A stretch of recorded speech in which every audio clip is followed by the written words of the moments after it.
So, check this out. We are in the middle of this insane worldwide sprint to build these massive city-sized buildings filled with computers. They're calling them AI factories. Companies are throwing hundreds of billions, even trillions at this. It's a gold rush, man. Everyone wants a piece of the AI pie.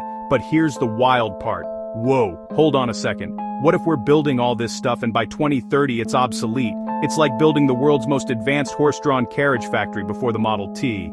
The speed we're moving at is nuts. Everybody acts like this is mature tech, but it's not. It's changing every single day. New breakthroughs happen constantly. We are building infrastructure as if we know what we're doing, and I really don't think we do. It's a massive gamble with staggering money on the line. Think about the scale, not a few office buildings, the size of entire cities, consuming more electricity than all of Utah. Elon Musk's xAI, Colossus, OpenAI, huge hardware deals with Oracle. These moves reshape the landscape. But if the foundations of how machines work and how we cool them change, what happens to all we're building right now? Do you just tear it down? It's a serious question. Are we being smart or just caught in the hype? Investors want action. They give you money. They want you to spend it, to build. They don't want you to sit and think.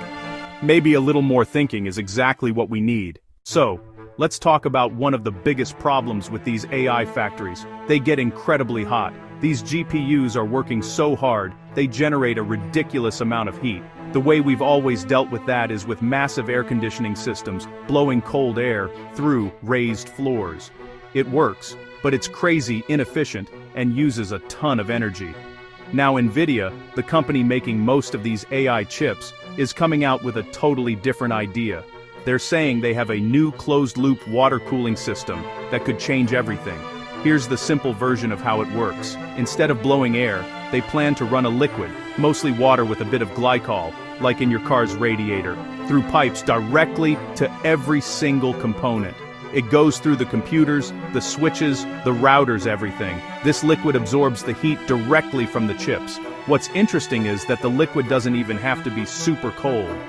It can get up to around 45 degrees Celsius, which is like 110 degrees Fahrenheit.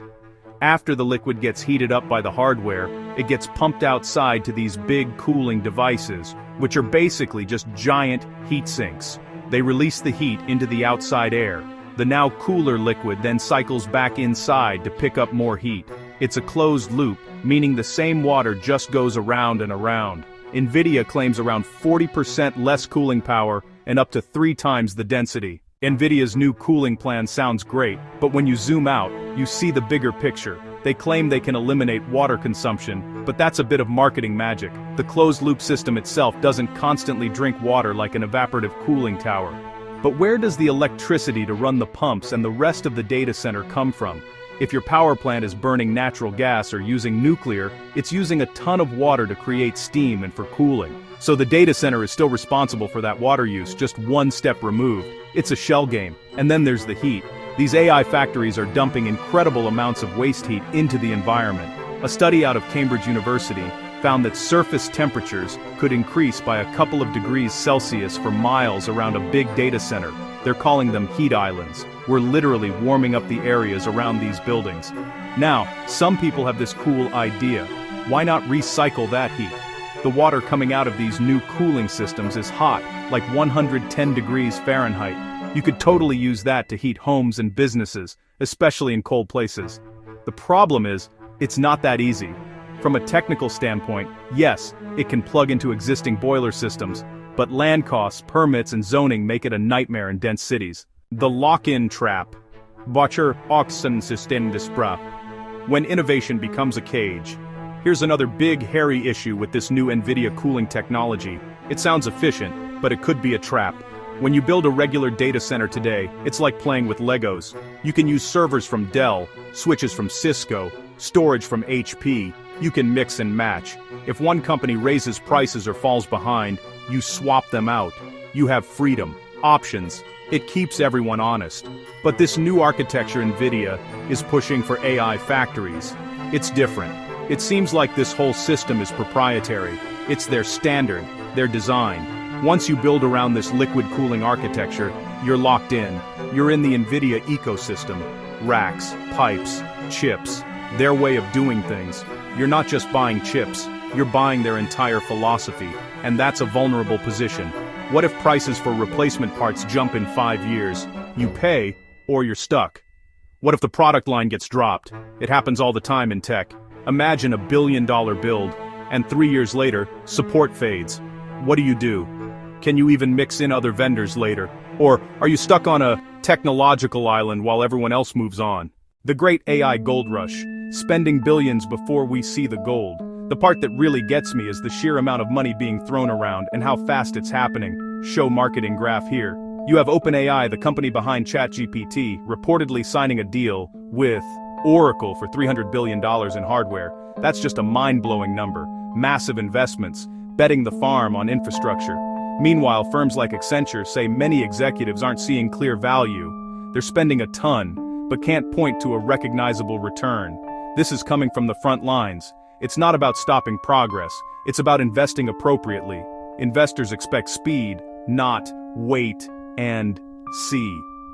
But that might be the smartest move. This isn't a mature technology like building a website. We don't know what the final stack will be. That's why it's risky.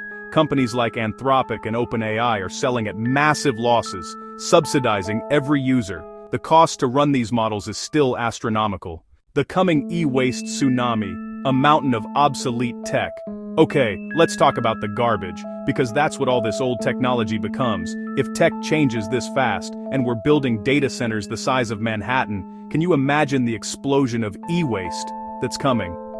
Refresh cycles rip out and replace electronics every few years, now maybe every 6 or 7. Racks might stay, but the electronics go. GPUs, servers, networking, out they come, at massive scale. Elon Musk's project is renting 340,000 GPUs right now. What happens to those? Mountains of precious metals and toxic materials, and we're doing a terrible job dealing with it. For decades we've shipped it abroad to be melted down, in backyards. It's a disaster. I'm seeing no real movement from governments to get ahead of this, so where do we go from here? It sounds grim, but it doesn't have to be. Slow the hyper-investment a little. Build pilots. Test. Prove value. Then, scale. Pair with renewables from day one, and reuse waste heat by design. Enable it with smart zoning and policy.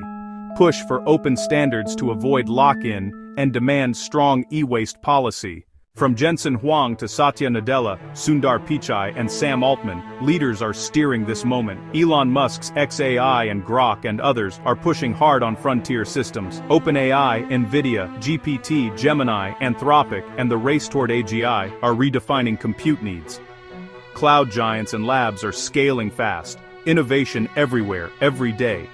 But speed without strategy risks building monuments to yesterday's tech. We can choose differently.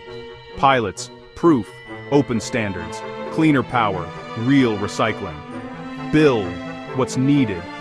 Validate value. Then scale with confidence. If we do, AI data centers won't be obsolete by 2030. They'll be smarter, cleaner, and future-ready. Eyes wide open. Let's get it done.